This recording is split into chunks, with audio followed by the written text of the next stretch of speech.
topic on the other perspective is breaking the biases against women in politics. And with me to interrogate the thing behind the thing that is the thing are three gallant women.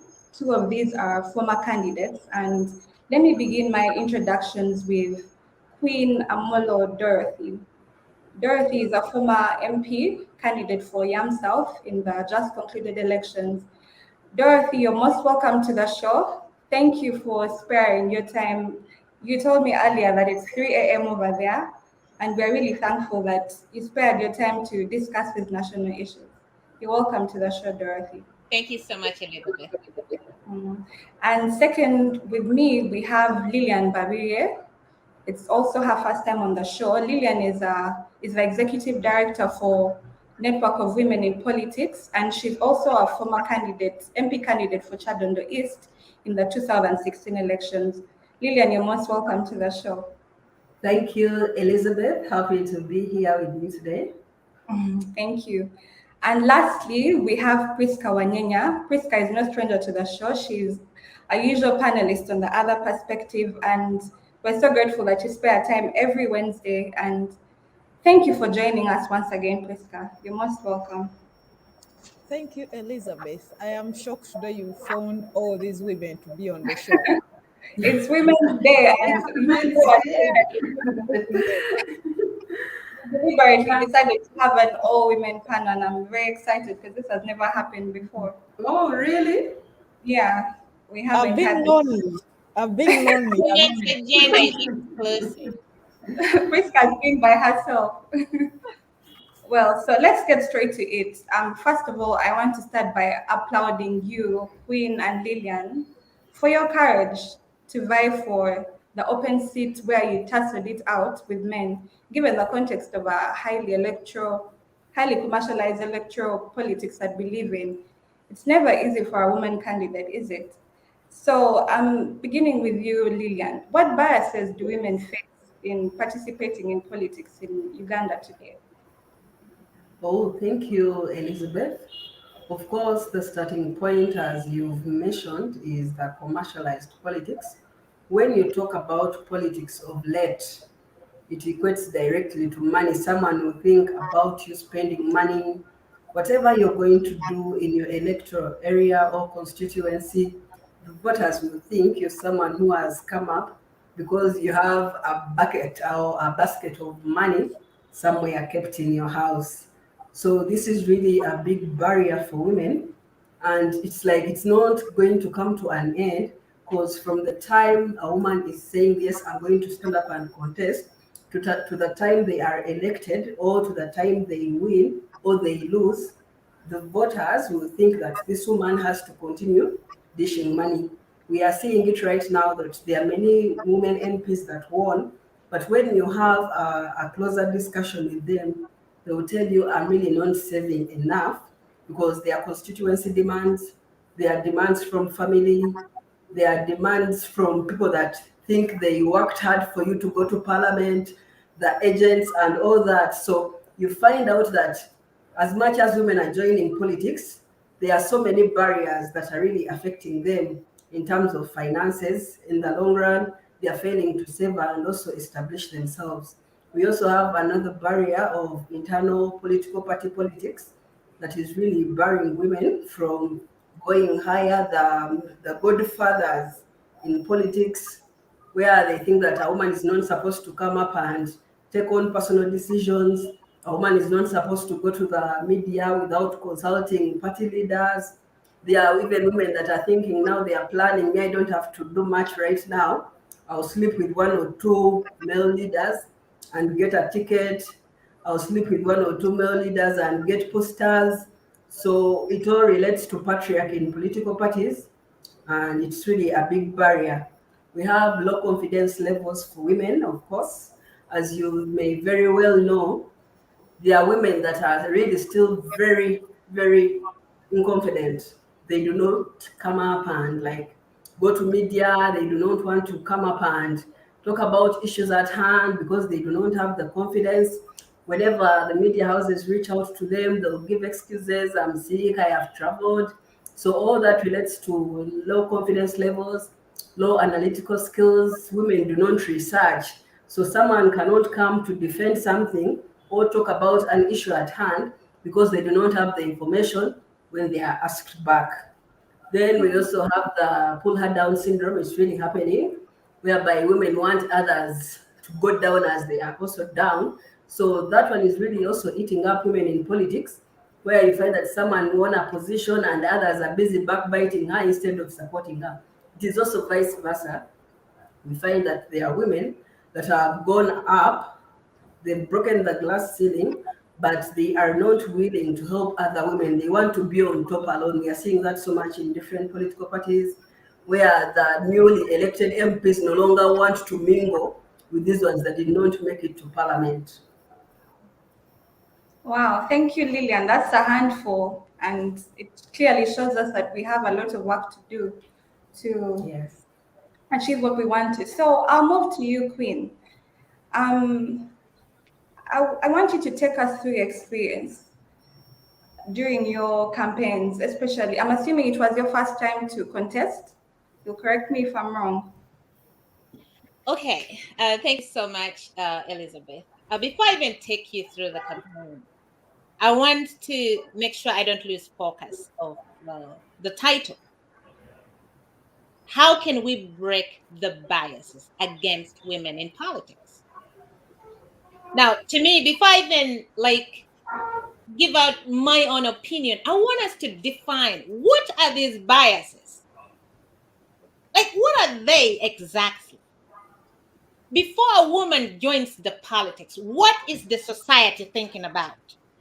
Before a woman makes that decision, how many barriers will she have to break before she even makes up her mind to go into politics? Bias number one, correct me if I am wrong. The woman is not programmed to be a leader. Naturally, go through the Bible. The Bible is the most sold book in the world. They have sold more than 50 billion copies. But the Bible maintains over 150 times that the man is the head of the family. And over 150 times that the woman is supposed to be submissive. Now, you see, that standard is already set for the woman. And remember, everybody in Uganda, like 90% of every woman goes through the church system where they have to know their place. That is the biggest barrier. The women are not prepared for leadership. They're prepared to be in the house. That is why up to now, by the way, there is no female pope. There was a female pope that is considered to be a myth, Pope Joanne.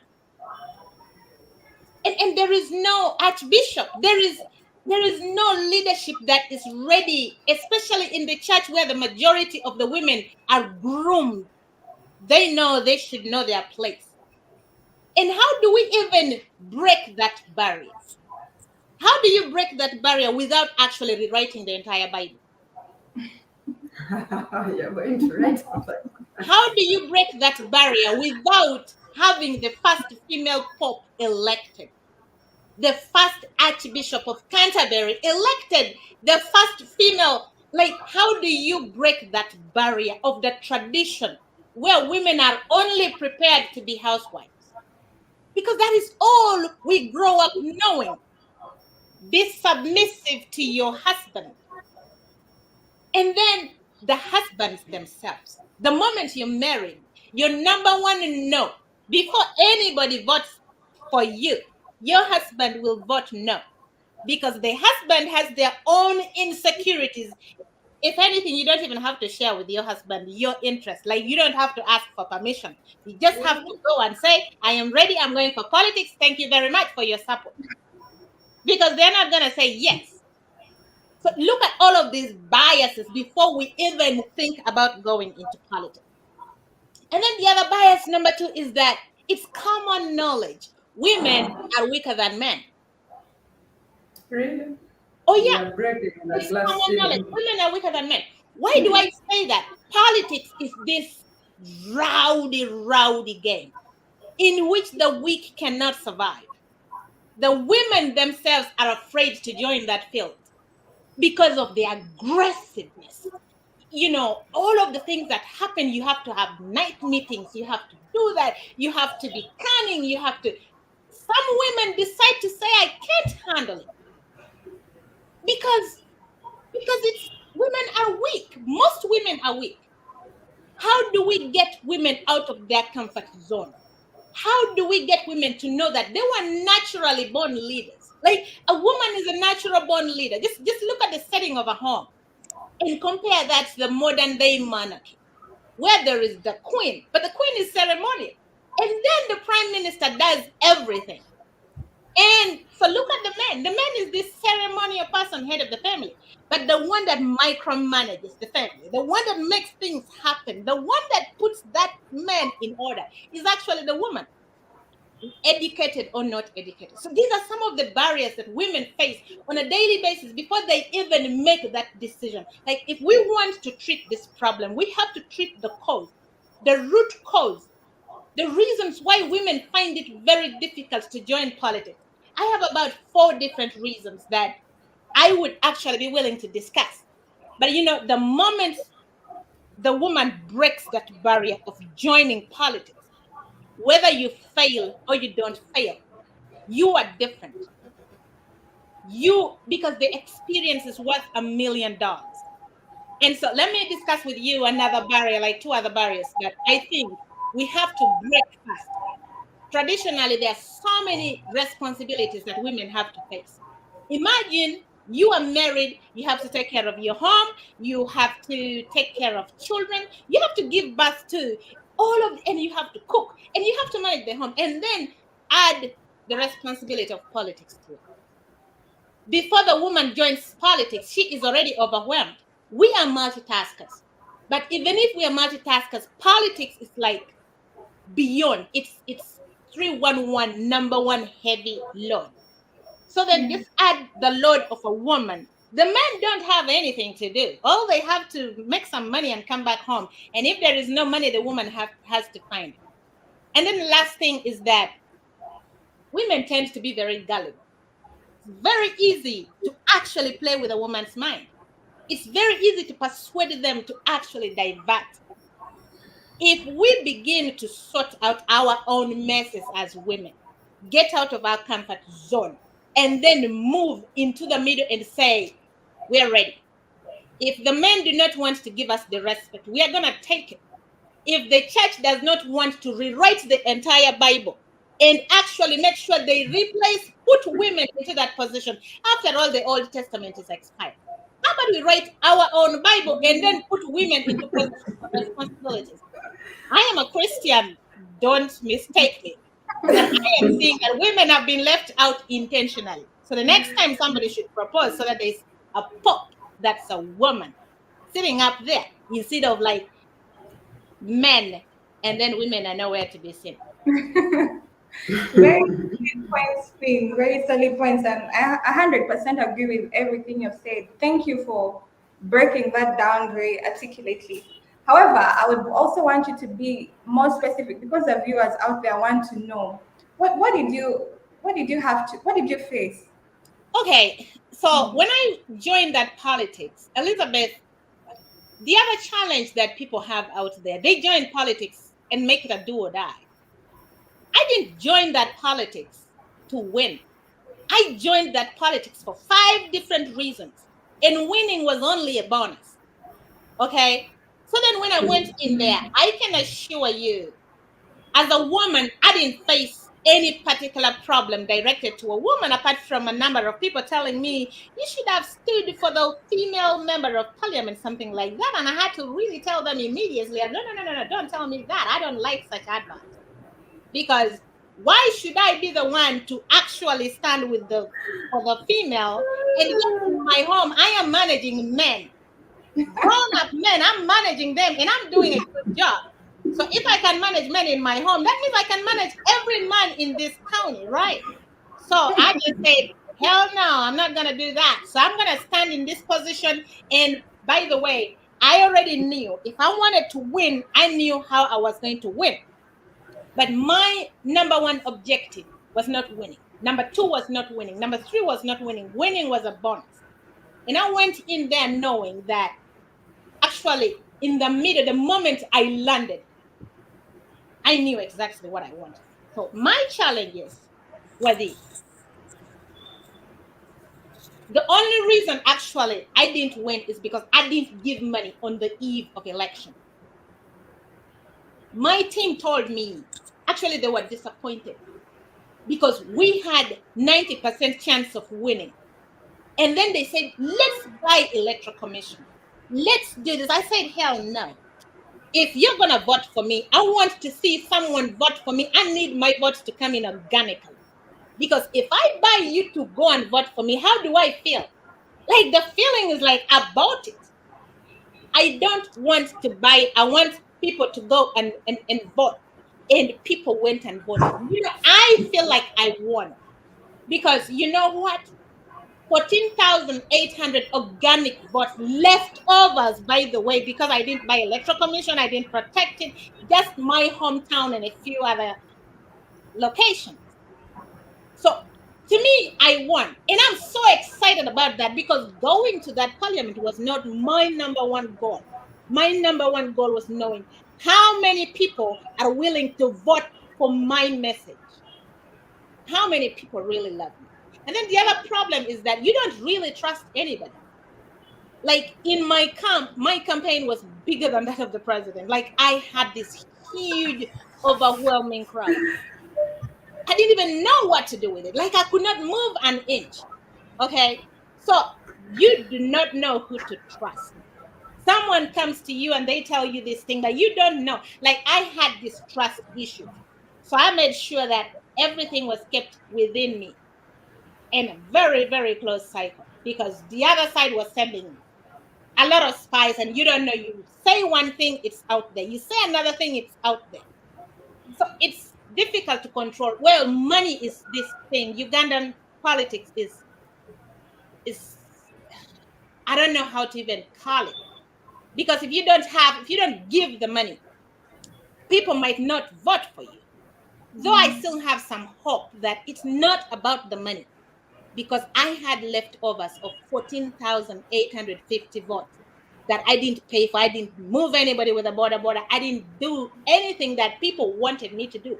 But I still got people that went and voted and the votes were stolen and some were left. And those are the ones that I'm so proud of. So my experience is completely different with everybody else. All right. Thank you so much And for then, breaking that down for us. Thank you, Queen. And Priska, moving over to you. We have heard from former candidates, but we would also love to hear from you as a journalist who enjoy a bird's eyes view of politics. What's your take on the issue at hand?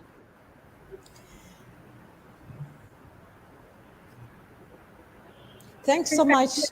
Thanks so much, Lisa. So when the two when both Lydian and Queen were talking about their experience, it reminded me of of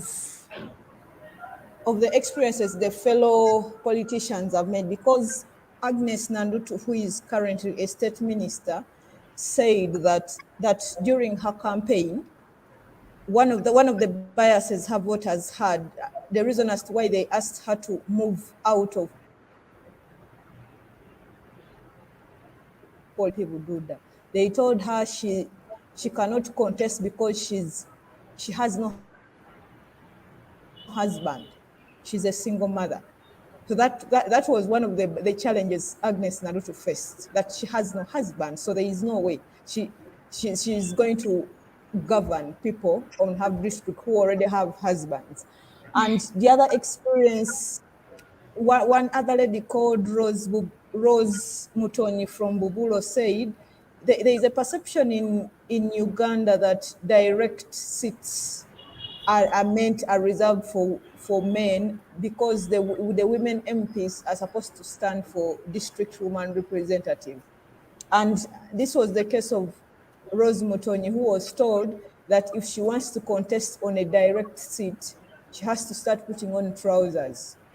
Because and remember she was initially on a direct seat from Bubulo